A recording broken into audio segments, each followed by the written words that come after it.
সবাইকে স্বাগত। আজকের এই আলোচনায় আমরা C++-এর একটা দারুণ শক্তিশালী ফিচার নিয়ে কথা বলবো, আর সেটা হলো স্ট্যাটিক মেম্বার্স। চলুন আলোচনাটা একটা মজার প্রশ্ন দিয়ে শুরু করা যাক। আচ্ছা, একটা ক্লাস কিভাবে তার থেকে তৈরি হওয়া প্রত্যেকটা অবজেক্টের হিসাব রাখতে পারে বলতে পারেন?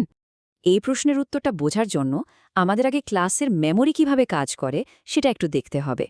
দেখুন, সাধারণত কি হয়, প্রত্যেকটা অবজেক্ট তার নিজের ডেটার একটা আলাদা কপি পায়, যেমন ধরুন রোল নাম্বার বা নাম। কিন্তু এমনও তো ডেটা থাকতে পারে যার একটাই কপি থাকবে আর ক্লাসের সব অবজেক্ট মিলে সেটাকে ব্যবহার করবে, তাই না? আর ঠিক এখানে আমাদের আজকের আলোচনার মূল পয়েন্টটা। ঠিক আছে, চলুন তাহলে এই শেয়ার ডেটার কনসেপ্টটা নিয়ে আরেকটু গভীরে যাওয়া যাক।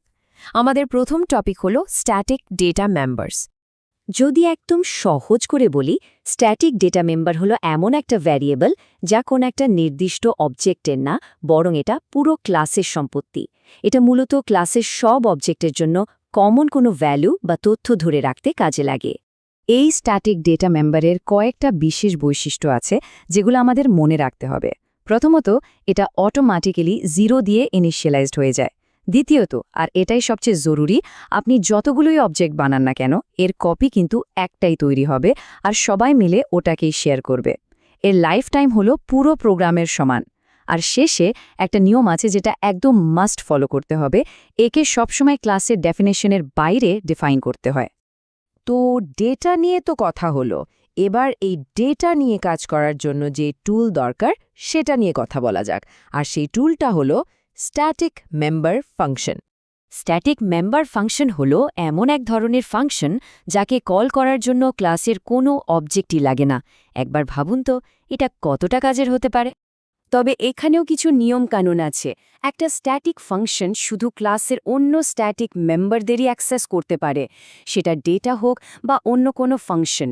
তার মানে এটা কিন্তু কোনো নন স্ট্যাটিক ডেটাকে ছুঁতেও পারবে না। আর একে কল করার জন্য যেহেতু অবজেক্ট লাগে না, তাই সরাসরি ক্লাসের নাম ব্যবহার করেই কল করা যায়, যেমন class name function name. Theory তো অনেক হলো, এবার চলুন সরাসরি কোড দেখে ব্যাপারটা পরিষ্কার করা যাক। আমরা একটা স্টুডেন্ট কাউন্টারের উদাহরণ দেখব।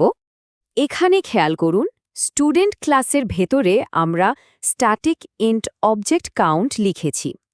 এটা হলো ডিক্লারেশন, মানে আমরা কম্পাইলারকে জাস্ট জানিয়ে রাখছি যে এই ক্লাসের অবজেক্ট কাউন্ট নামে একটা শেয়ার্ড ভ্যারিয়েবল থাকবে।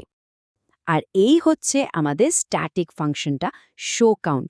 লক্ষ্য করে দেখুন এটা কত সহজে অবজেক্ট কাউন্ট ভ্যারিয়েবলটাকে অ্যাক্সেস করতে পারছে, কারণ দুটোই স্ট্যাটিক। এর কাজ হলো অবজেক্ট কাউন্টের মান 1 করে বাড়ানো আর তারপর সেই নতুন মানটা প্রিন্ট করে দেওয়া। পরের স্লাইডে যাওয়ার আগে এই নিয়মটা একদম মাথায় গেঁথে নিন। প্রত্যেকটা স্ট্যাটিক মেম্বার ভ্যারিয়েবলের টাইপ এবং স্কোপ অবশ্যই ক্লাসের ডেফিনিশনের বাইরে ডিফাইন করতে হবে।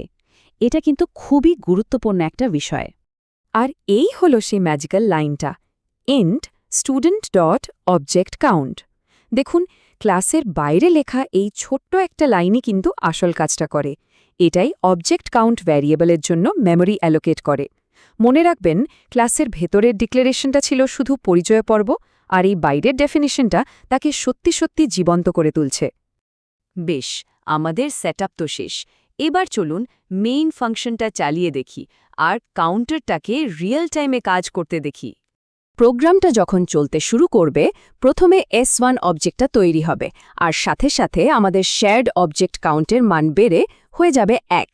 তারপর যখন S2 তৈরি হবে, সেই একই অবজেক্ট কাউন্টের মান বেড়ে হবে 2, আর সবশেষে S3 তৈরি হলে অবজেক্ট কাউন্ট বেড়ে দাঁড়াবে 3। তার মানে প্রত্যেকটা অবজেক্ট কিন্তু একই কাউন্টের ব্যবহার করছে। আর এই হলো আমাদের প্রোগ্রামের ফাইনাল আউটপুট। এখানে একদম পরিষ্কার দেখা যাচ্ছে যে প্রত্যেকটা অবজেক্ট তৈরির পর শো কাউন্ট ফাংশনটা কল হয়েছে এবং কাউন্টের মান বাড়িয়ে প্রথমে 1, তারপর 2 এবং শেষে 3 প্রিন্ট করেছে। তার মানে আমাদের থিওরি বাস্তবে কাজ করছে। তাহলে সবথেকে জরুরি বিষয়টা কি দাঁড়ালো? কাউন্টের একটা, অবজেক্ট 3টে, কিন্তু সবাই মিলে সেই একই স্ট্যাটিক ভ্যারিয়েবল শেয়ার করছে। এটাই হলো স্ট্যাটিক ডেটা মেম্বারের আসল শক্তি। এখন যেহেতু অবজেক্ট গণনা করা যাচ্ছে, একটু ভেবে দেখুন তো, স্ট্যাটিক মেম্বার ব্যবহার করে আর কি ক্লাস লেভেলের তথ্য ম্যানেজ করা যেতে পারে? হয়তো কোনো একটা গেমের হাই স্কোর অথবা কোনো শেয়ার্ড রিসোর্সের স্টেটাস। সম্ভাবনা কিন্তু অনেক।